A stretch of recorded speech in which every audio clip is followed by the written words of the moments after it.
السلام علیکم، میں ہوں امبر نظام اور آپ دیکھ رہے ہیں ٹاپ ٹرینڈ۔ کئی دنوں کی کشیدگی اور بیان بازی کے بعد روس نے جمعرات کی صبح یوکرین پر ہوائی اور زمینی حملہ کر دیا۔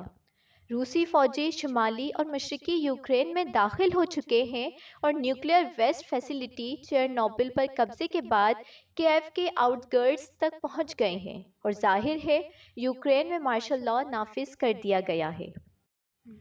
یوکرینی آفیشلز نے کلیم کیا کہ روسی فوج کی شیلنگ سے متعدد شہری ہلاک ہوئے۔ روس اس کی تردید کرتا ہے۔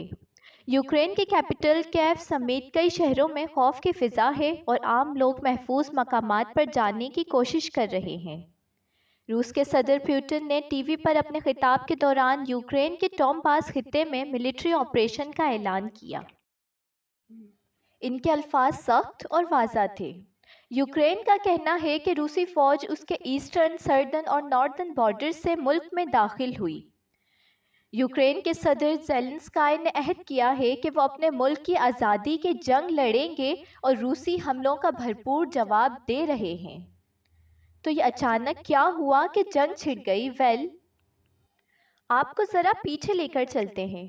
ویسے تو یوکرین نے سوویت یونین کے بریک ڈاؤن کے بعد 1991 میں آزادی کا اعلان کر دیا تھا، لیکن 2014 میں روس نے یوکرین پر اس وقت حملہ کیا جب یوکرین نے روس نواز صدر کو ایک عوامی تحریک کے بعد ہٹایا گیا۔ اس حملے کے نتیجے میں روس نے یوکرین کے جنوبی علاقے کرائمیا پر قبضہ کر لیا۔ اس وقت ڈونیٹسک، لوہانسک پر روسی باغیوں نے قبضہ کر لیا تھا۔ 2014 اور 2015 کے منسک کے امن معاہدوں کے تحت جنگ بندی تو ہو گئی، لیکن ان دونوں صوبوں پر روسی باغیوں کا کنٹرول برقرار رہا۔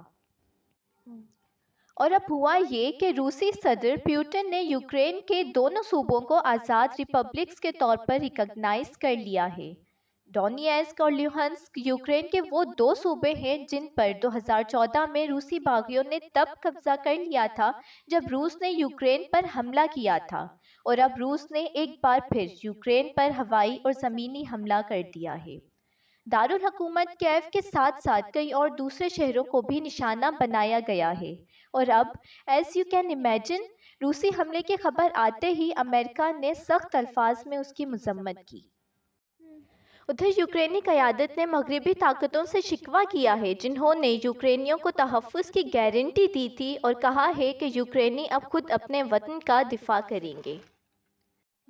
روس 2014 کے بعد یوکرین کے یورپی ممالک کے ساتھ بڑھتے تعلقات سے ناخوش ہے، اور اب اس تازہ روسی حملے کے بعد خود یوکرین میں پروٹیسٹ بھی ہوئے ہیں اور عام شہریوں کو ہتھیار رکھنے اور استعمال کرنے کی اجازت بھی دے دی گئی ہے۔ یوکرین میں تو پروٹیسٹ ہو رہے ہیں، لیکن امریکہ اور نیٹو نے فوجیں بھیجنے کا امکان یہ کہہ کر مسترد کر دیا ہے کہ کیونکہ یوکرین نیٹو کا رکن نہیں، اس لیے جنگ میں فوجی شمولیت تو ممکن ہی نہیں ہے۔ ہاں، لیکن امریکہ اور یورپ نے روس پر بہت سی پابندیوں کا اعلان کیا ہے۔ پابندیوں کی زد میں آنے والے 3 ایسے بلینئرز اور کئی ایسے روسی بینکس ہیں جو صدر پیوٹن کے کافی قریب سمجھے جاتے ہیں۔ تو یہ تھی آج کی خبر۔ اپنے میزبان امبر نظام کو دیجیے اجازت، اپنا خیال رکھیے گا، اللہ حافظ۔